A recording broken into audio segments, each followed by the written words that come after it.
join the family lineage and go out and record a victory at Daytona International Speedway.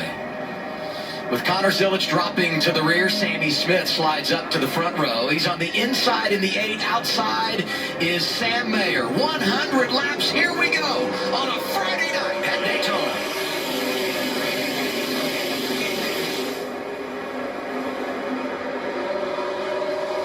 Sam Mayer getting a really good push right there from Austin Hill in that outside lane. One thing about the Xfinity Series, you can lock bumpers kind of through that first turn, but you can't push all the way down the backstretch. As bad as these cars drove in February, it didn't sound like anybody wanted to be pushed. NASCAR told us earlier this week, you have to release the guy in front of you by the time you get down the back straightaway into turn 3. If not, we'll be investigating what you're doing. 8 getting a jump as he's getting a push from his teammate, Justin Allgaier, second in line down low. Sammy Smith almost had Sam Mayer cleared. Sam was able to side draft. Now that outside's going to have the momentum. Well, if there's anybody that I can have behind me, it would be Austin Hill. Knowing how fast those cars have been historically in this type of tracks.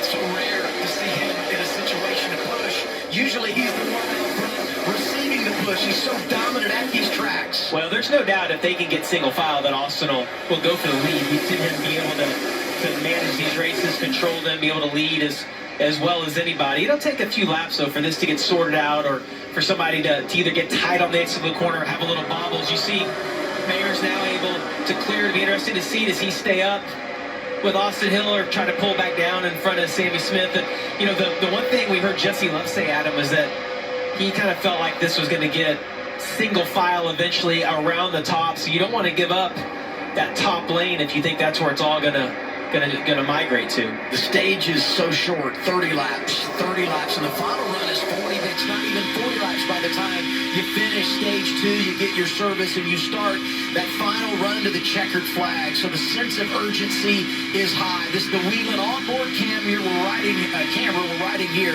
with Jesse Love. Yeah, you saw the splitter on the 16 Eckes hitting in the middle of the corner, just riding right there on the track. I'd be interested to see if that's affecting the handling of that car at all, if it's riding on the splitter, making the car tight.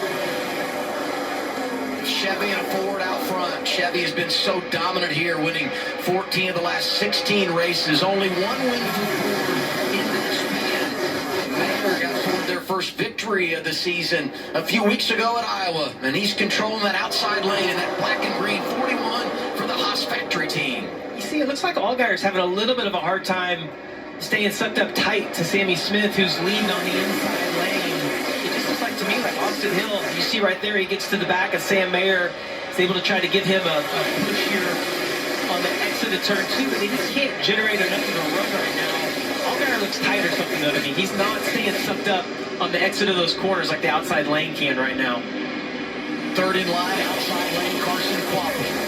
A rookie who comes in at a really good points position, but no doubt he would like to record his first career victory and lock up a playoff spot. And if you watch Sam Mayer on the outside in the black and green car, if he thinks that Sammy Smith starts to get too far ahead, he'll pull down and side draft, get on the right rear quarter of that car, and it's almost like putting a parachute on the inside car, pulls him back, and then you see that run start to flow on the outside lane. What you want to do is you'd like to have the 21 car, if you're in the outside lane, get to your rear bumper right on the exit of the corner and be able to push you all the way down the straightaway. And you hope, that's a great shot right there. You can see where the runs are coming from, the momentum on the outside. Nick Sanchez now, that's going to disrupt all of this because he made it 3 wide.